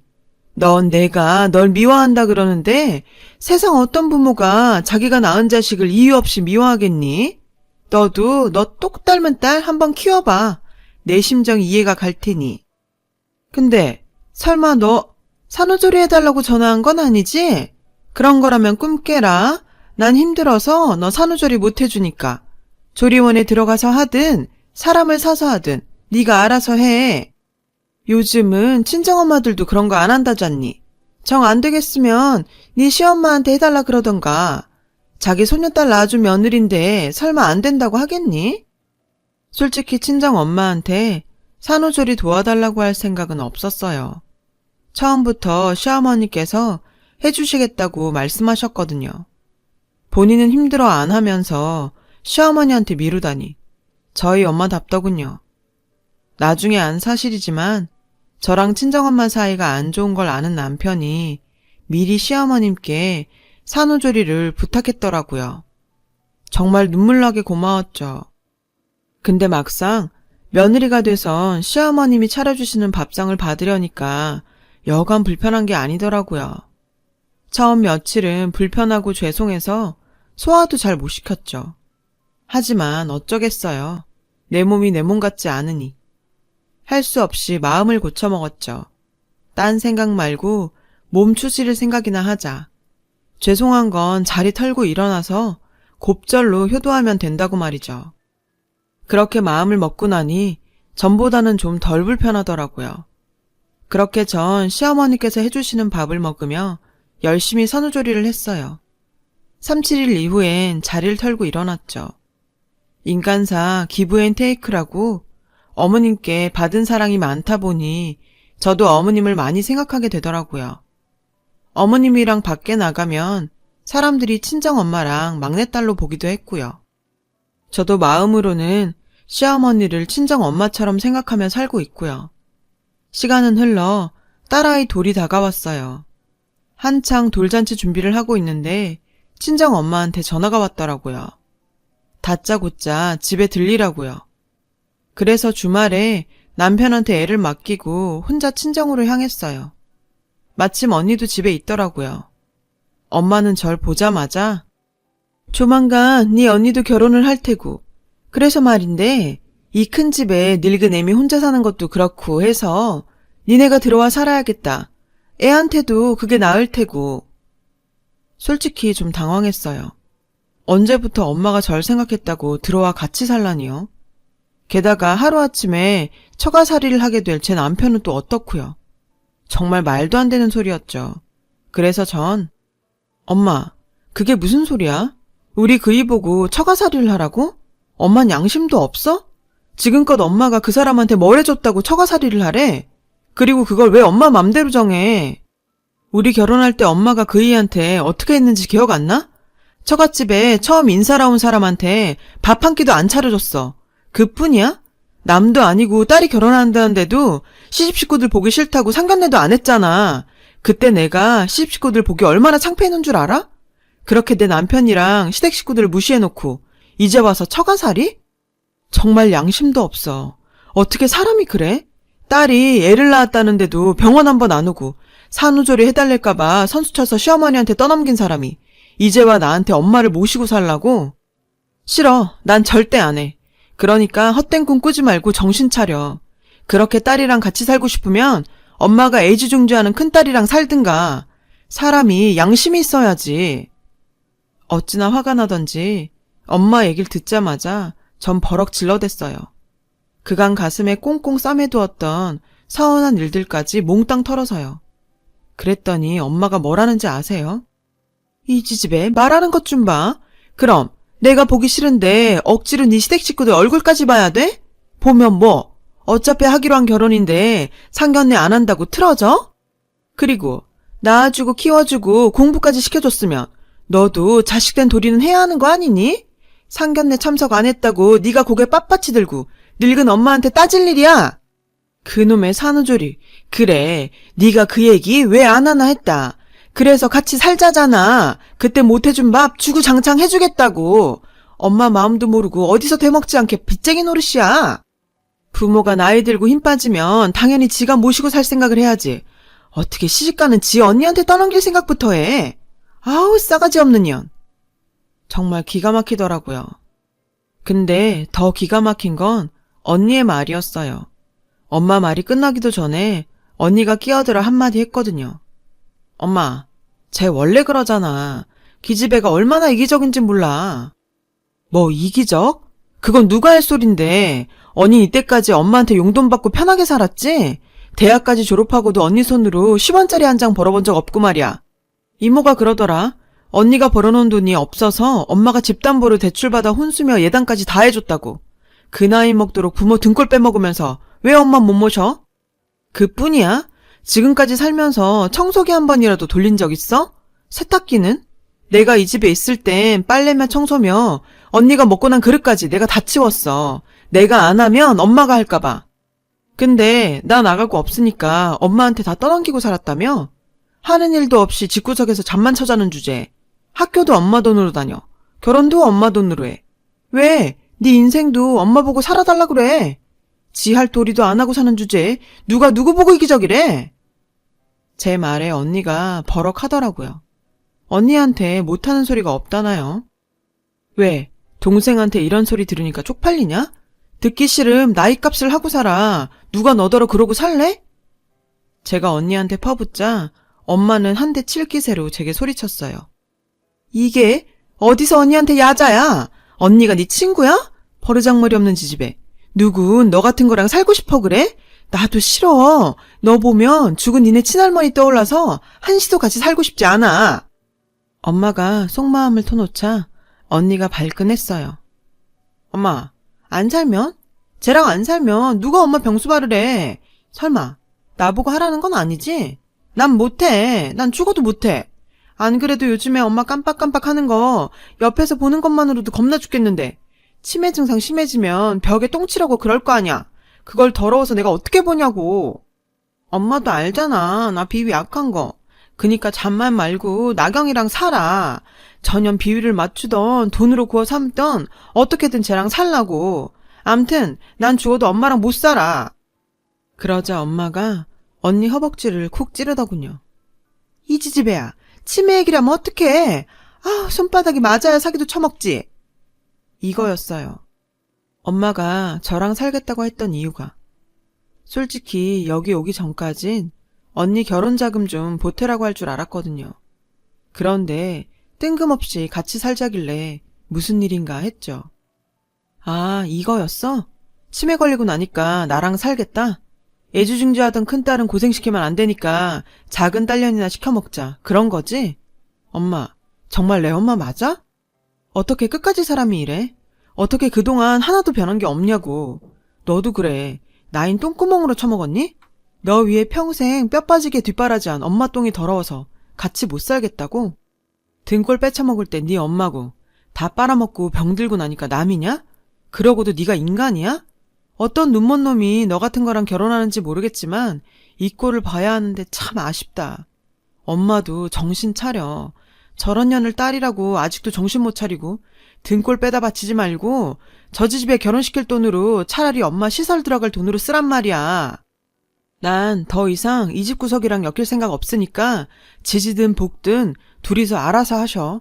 그리고 끝으로 한마디 하겠는데 엄마, 수학은 뿌린 데서 거두는 거야. 엄한 데서 찾지 말라고. 알았어? 전 그 길로 집을 나왔어요. 솔직히 마음은 편하지 않았죠. 아무리 미워하는 엄마지만 치매에 걸렸다는데 어떻게 아무렇지 않을 수가 있겠어요. 하지만 절대로 엄마를 모시진 않을 거예요. 적어도 엄마가 제 마음을 얻으려면 제가 그랬던 것처럼 엄마도 노력이란 걸 해야 한다고 생각하거든요. 10살짜리 어린 딸한테 씻을 수 없는 상처를 줘놓고는 자신은 아무렇지 않게 제 병수발을 바라면 안 되죠. 사랑을 줬으면 준 곳에서 기대하는 게 인지상정이니까요. 전 저에게 조건 없이 사랑을 준 남편과 시댁에 저희 사랑을 주렵니다. 항상 고마운 마음 잊지 않고 살려고요. 사랑하는 사람에게 사랑받고 사랑 주는 행복한 삶 사시길 바랍니다. 여러분, 사연 댓글에 응원과 현명한 조언 부탁드려요. 좋아요와 구독은 저에게 큰 힘이 됩니다. 오늘도 좋은 일 가득하세요.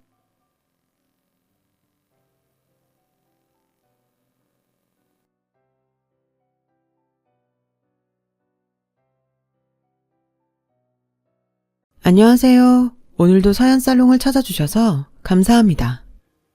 많이들 그러더라고요.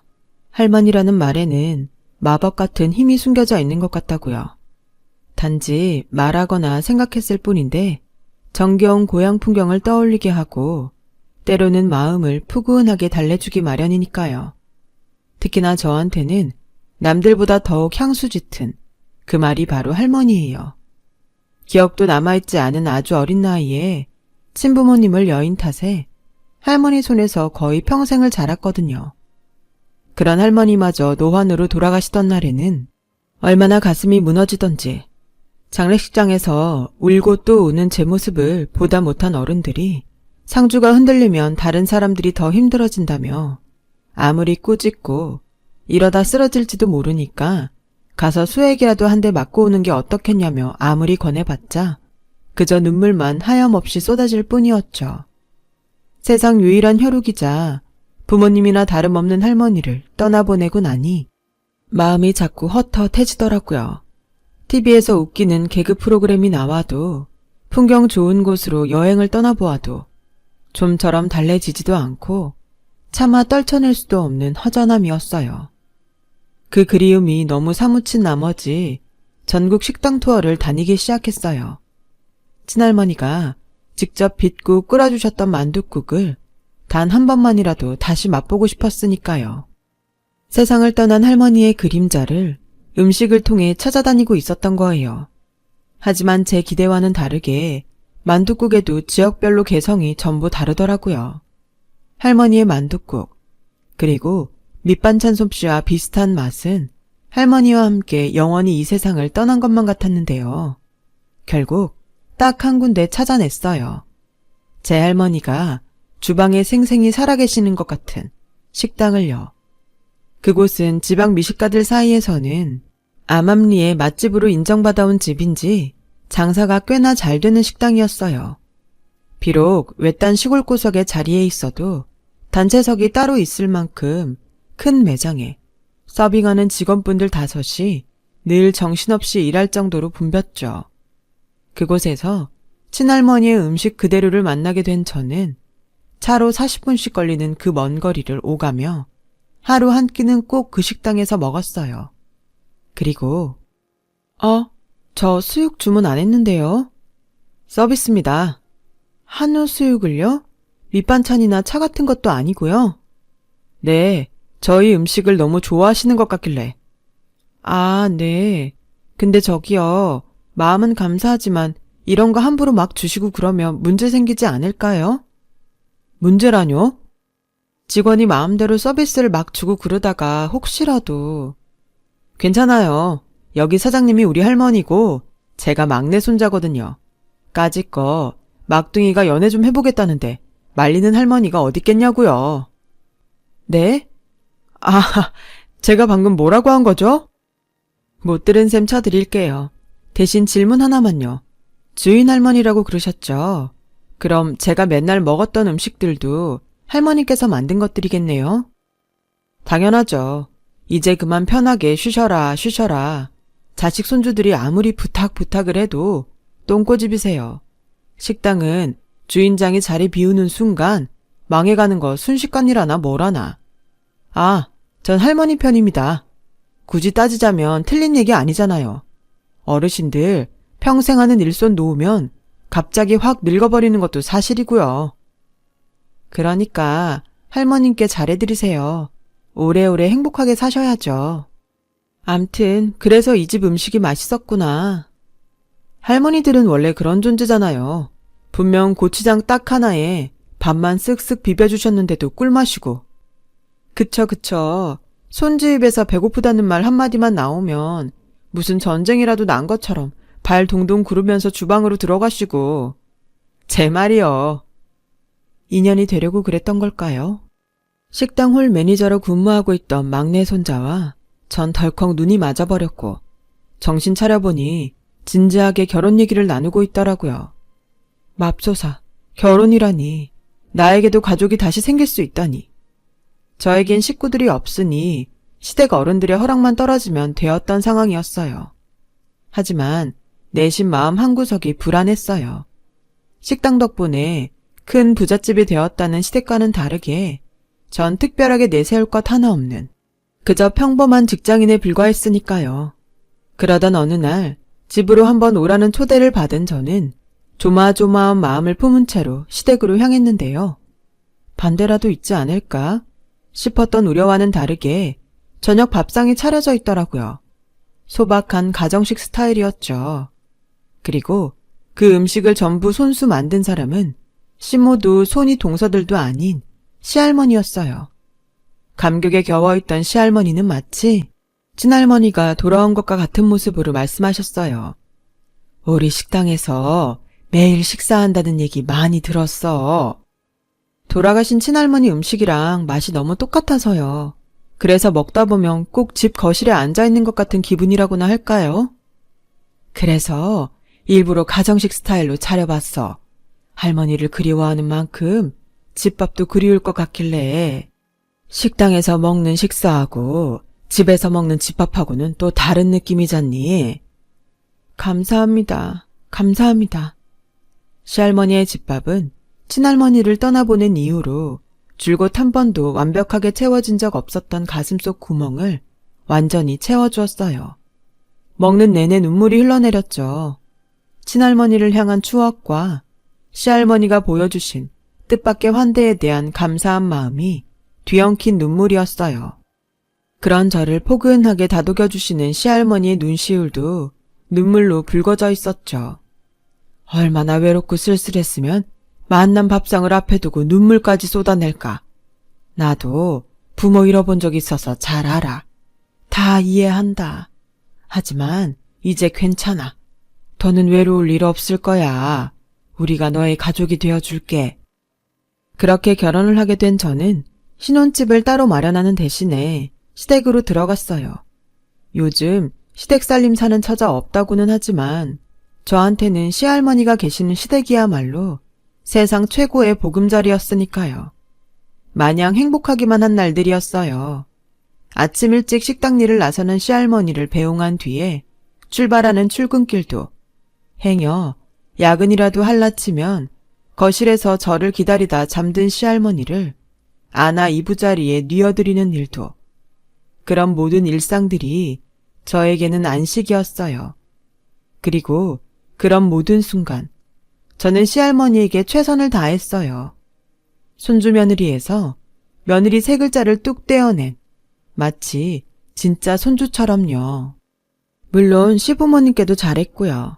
하지만 시할머니를 향한 저의 효심이 누군가는 영 못마땅한 모양이더라고요. 남편에게는 두 형수이자 저에게는 두 손윗 동서였죠. 그 중에서도 특히나 큰형님이 시아버님께 제 뒷담화를 그렇게 해대더라고요. 아버님, 솔직히 막내 동서 행동이 좀 의심스럽지 않으세요? 내 눈에는 고맙게만 보이던데 뭘. 말이 나왔으니까 얘기지만 시부모도 모자라 할머니까지 모시고 사는 며느리가 어디 흔하다던. 친자식들조차 낳아주고 길러준 부모 외면하는 일이 남 얘기가 아닌 세상인데. 그러니까 더 이상한 거죠. 자꾸 뭐가 또? 젊고 예쁜 동서가 시집에 들어와 살 이유가 대체 뭐가 있겠냐고요. 돈이죠. 유산. 부모 부양한 자식한테는 법적으로다가 더 많은 지분을 나누어주게 되어 있잖아요. 땡! 멀쩡히 살아있는 시부모 앞에서 못하는 말이 없어. 아버님. 그래, 네 말 맞다나 굳이 법적으로가 아니어도 곁에서 직접 우더름 모신 자식한테 더 많은 정이 가고 정이 많이 가는 만큼 더 물려주고 싶은 게 부모 마음이야. 정유산이 탐나고들라 니들이 막내 대신에 들어와서 우리랑 할머니 모시고 살면 돼. 경고하는데 다시는 그딴 말 입 밖으로 꺼내지 말거라. 다행스럽게도 시아버님은 제 편을 들어주었지만 형님들 사이에서 오가는 호박씨와 눈총은 끊이지를 않았어요. 급기야 시할머니와 시부모님이 없는 자리에서는 아주 노골적으로 핍박을 해대기도 했죠. 하지만 전 절대로 굴하지 않았어요. 굽힐 이유가 뭐 있겠냐고요. 내가 착한 쪽이고 지들이 악당 쪽인데. 아무리 맏며느리고 큰형님이라지만 말씀이 지나치네요. 내가 뭐 없는 소리 한 것도 아닌데. 했잖아요, 없는 소리. 재산 어쩌고.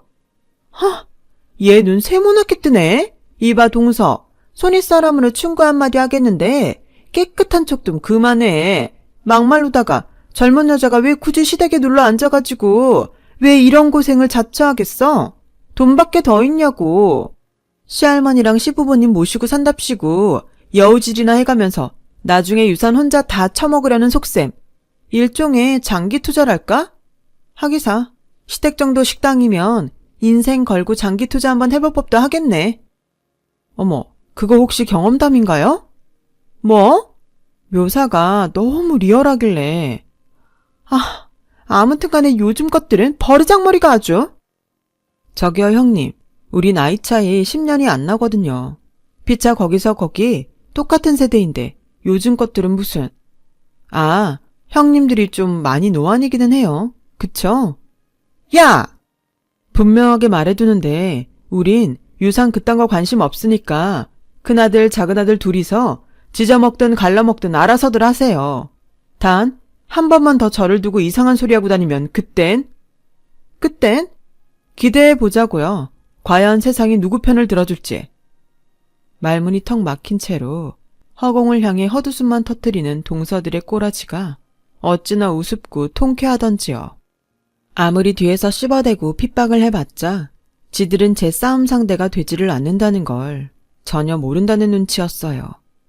그런데 세상 일이라는 게 알 것 같다가도 모를 일이더라고요. 나이에 비해 아주 건강한 편이던 시아버님이 식자재 거래처와 통화를 하던 도중에 심장을 부여잡으며 쓰러지셨어요. 인공호흡을 하며 달리는 구급차 안에서 결국 유명을 달리하셨고요. 그때부터였죠. 시댁의 묘한 분위기가 감돌기 시작한 건. 호시탐탐 저를 견제해왔던 동서들이 본격적으로 유산 다툼을 벌이기 시작했냐고요? 전혀요. 오히려 그들은 끼리끼리 아주 화목했고 여유로운 모습이었어요. 마치 서로 무슨 일종의 협약이라도 미리 맺어주었다는 것처럼요.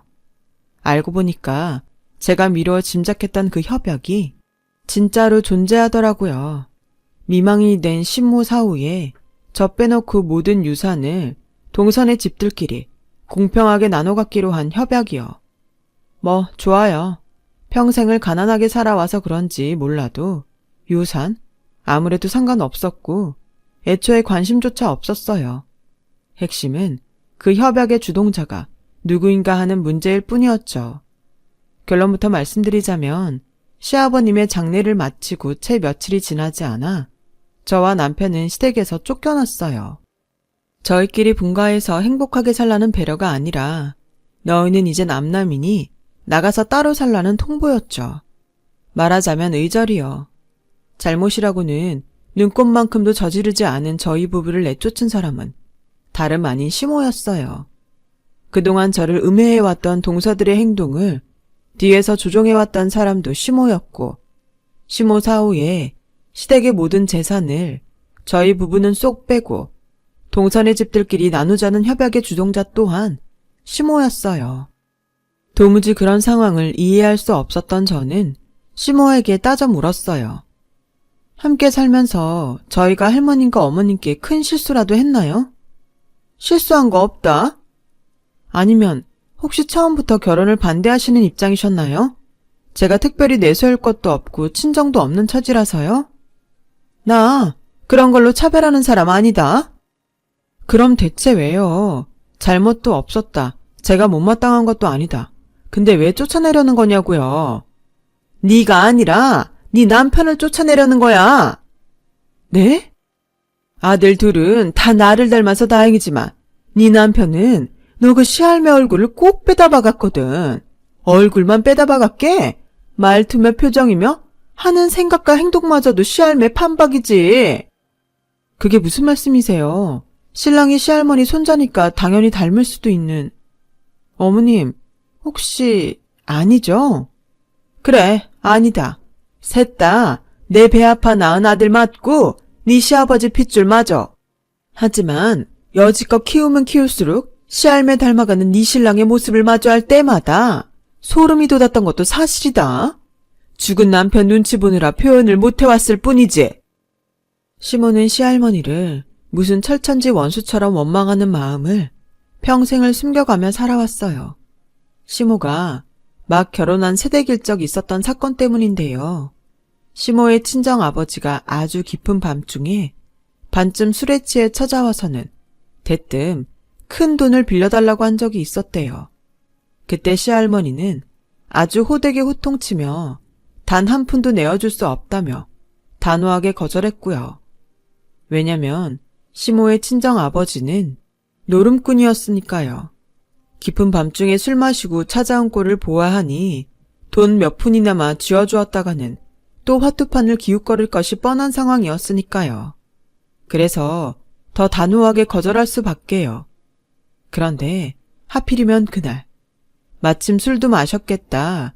눈앞에 둥둥 떠다니는 타투패들의 유혹에 넘어가버린 그 사람은 결국 노름판에 낄 돈을 마련하기 위해 금은방을 털다가 현행범으로 체포되었다고 해요.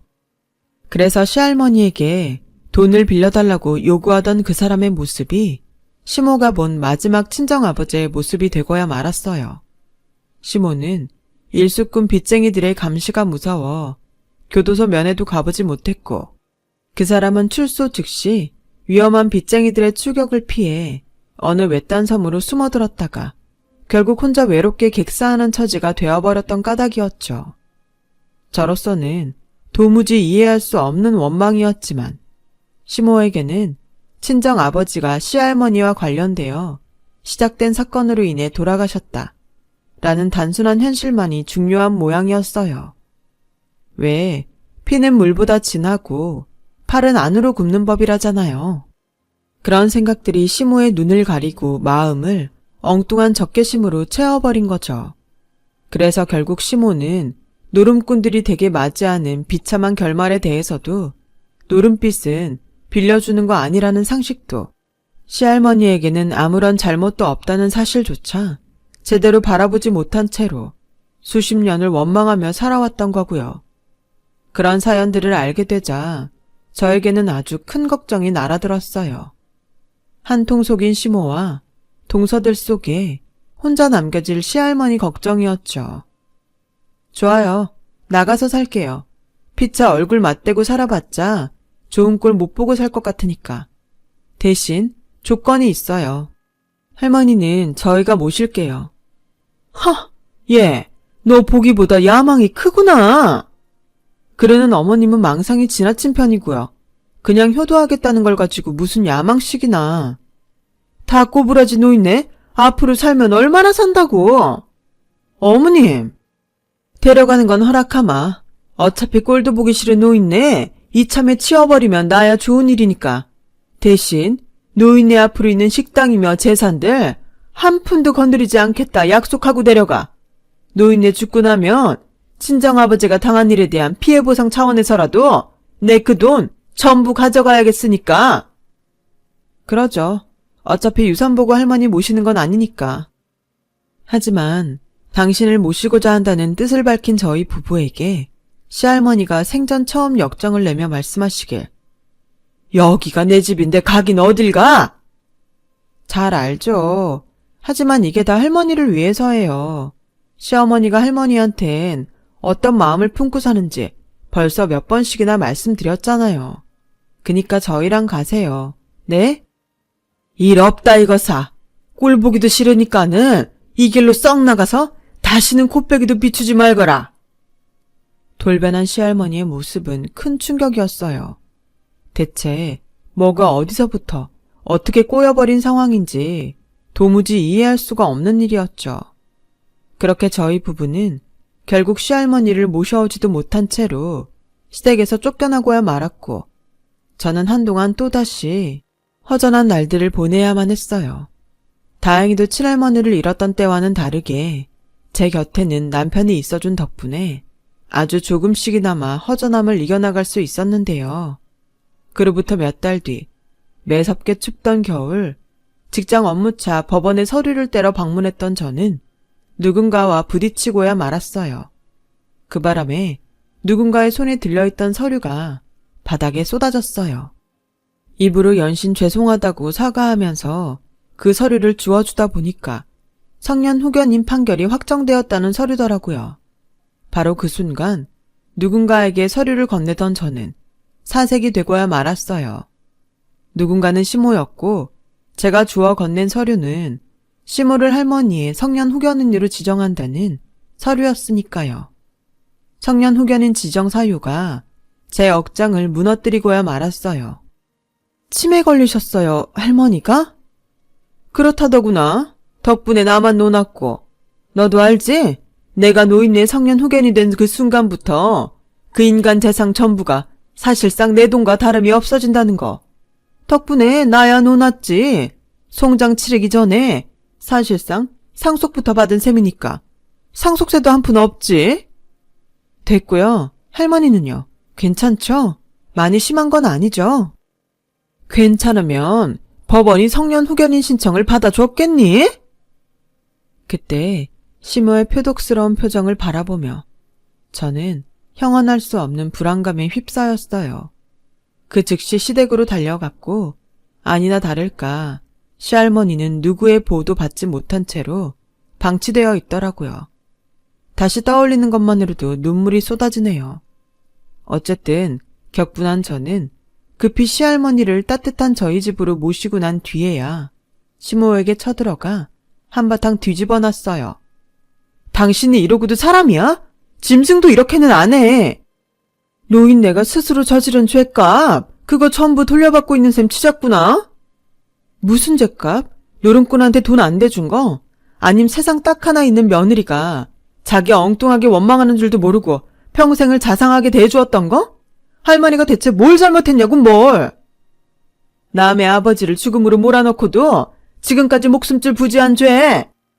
웃기지 마. 할머니는 잘못 없어. 그놈의 화투패 노름에 빠져서 비참한 결말을 자초한 게 누군데?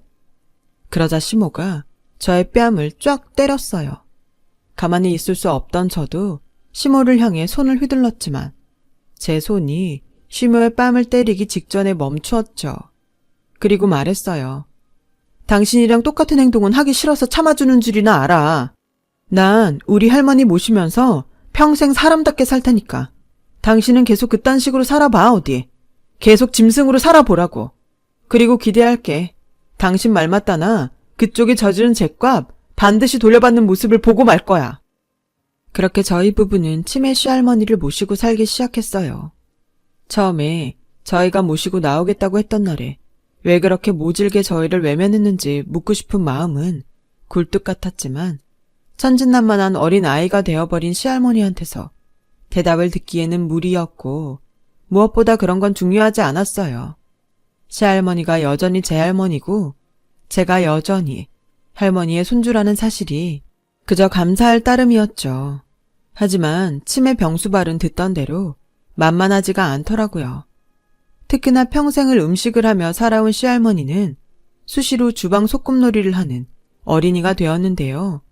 그런 행동이 갈수록 잦아지고 정도가 깊어지더니 아침 저녁으로 식사를 준비하는 제 곁을 졸졸 따라다니면서 잔소리를 하기까지 이르렀어요.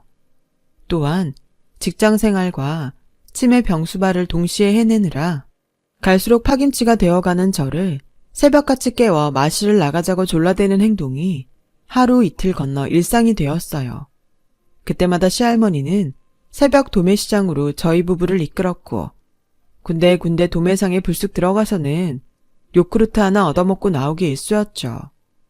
혹시 내 음식이 입에 맞지 않아서 그러시나 싶은 제가 눈코 뜰 새 없이 바쁜 와중에도 겨우겨우 짬을 내어 요리학원 수업을 듣기도 해봤지만 시할머니의 행동은 더 심해지면 심해졌지 나아지지는 않았어요.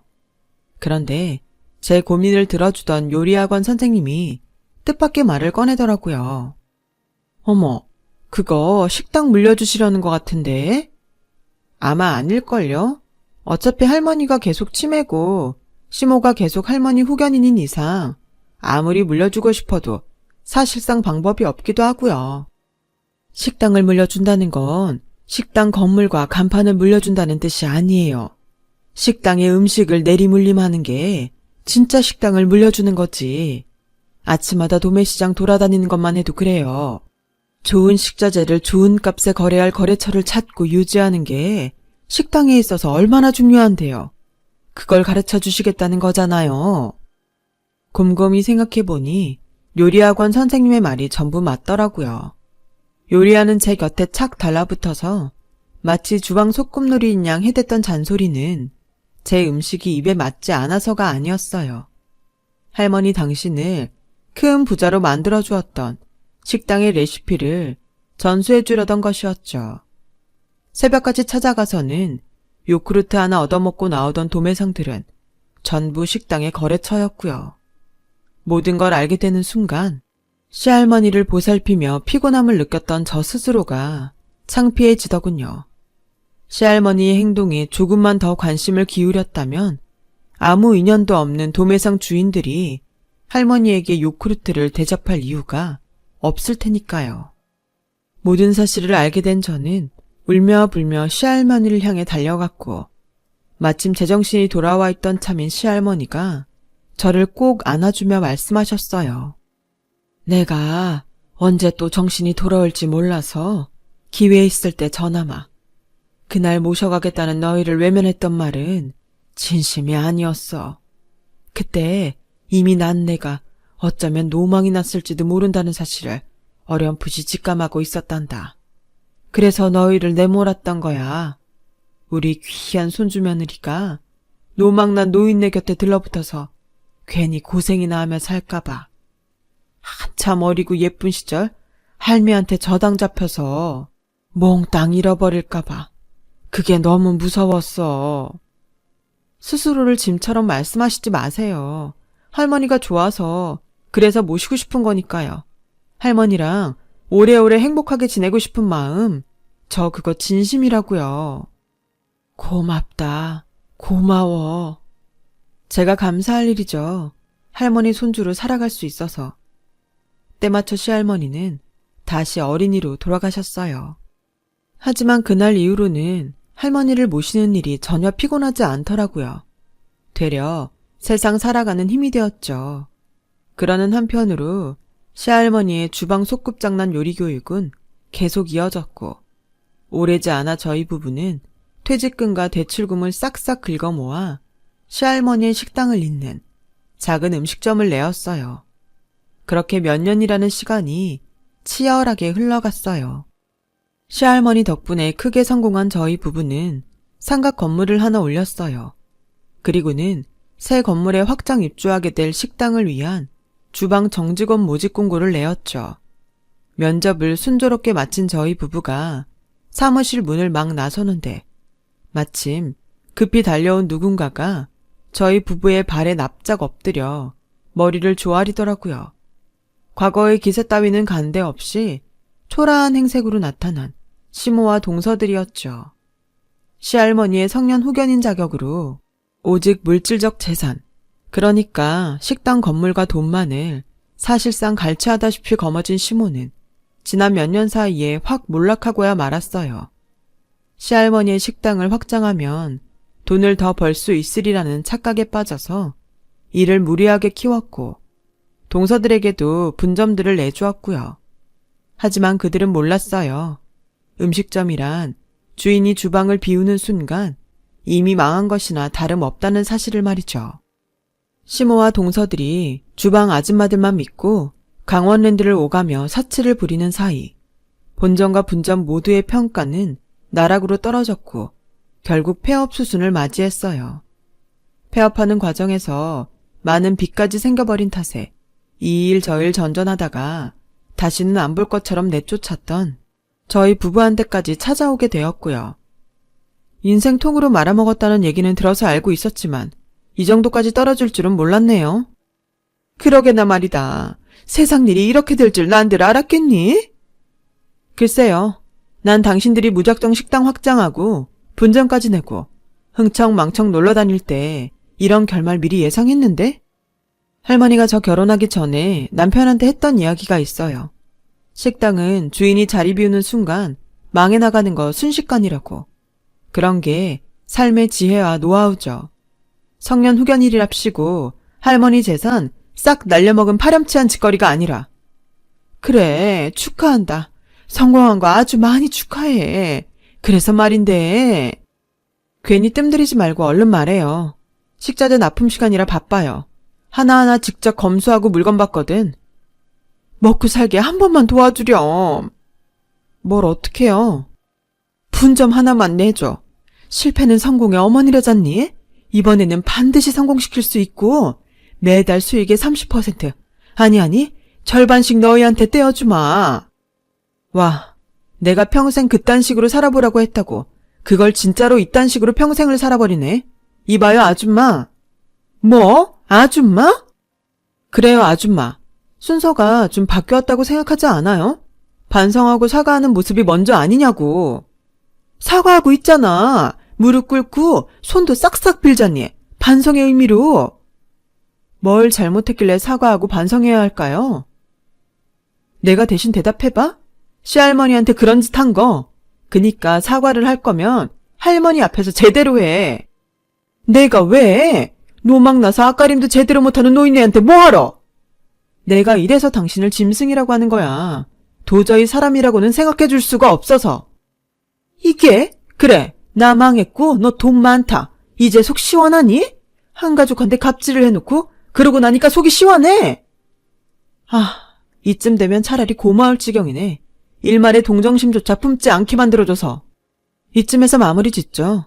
할머니가 우리한테 진정한 의미의 식당을 물려준 이유가 뭐겠어? 이 세상 딱 하나. 우리 부부만 당신 자식으로 인정하겠다는 뜻이잖아. 그니까 다시는 우리 앞에 나타나지 마. 할머니가 버린 식구면 우리도 가족으로 인정 안 하니까.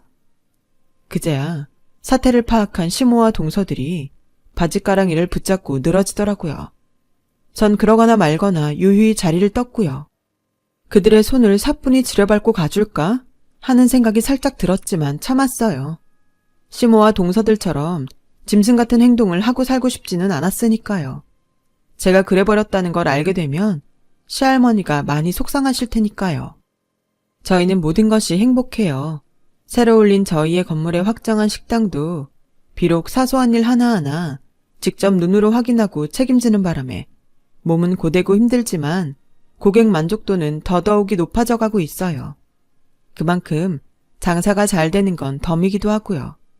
이대로 몇 년 뒤라면 건물 하나 더 올릴 수 있을 것 같아요. 시할머니는 여전히 잘 지내고 계세요. 저희 곁에서 오래오래 살아주시는 것만으로도 무척이나 감사한 일이죠. 시모와 동서들은 어떻게 되었냐고요? 몰라요. 관심도 없고 알고 싶지도 않아요. 우리 가족에게 관심 갖고 사랑 주는 것만으로도 바쁜 세상. 남남이 어찌되었던 무슨 상관이래요. 그래도 추측을 좀 해보자면 제 버릇 개 못 준 탓에 어딜 가든 불청객 신세이지 않을까요? 제 긴 사연 들어주셔서 고맙습니다.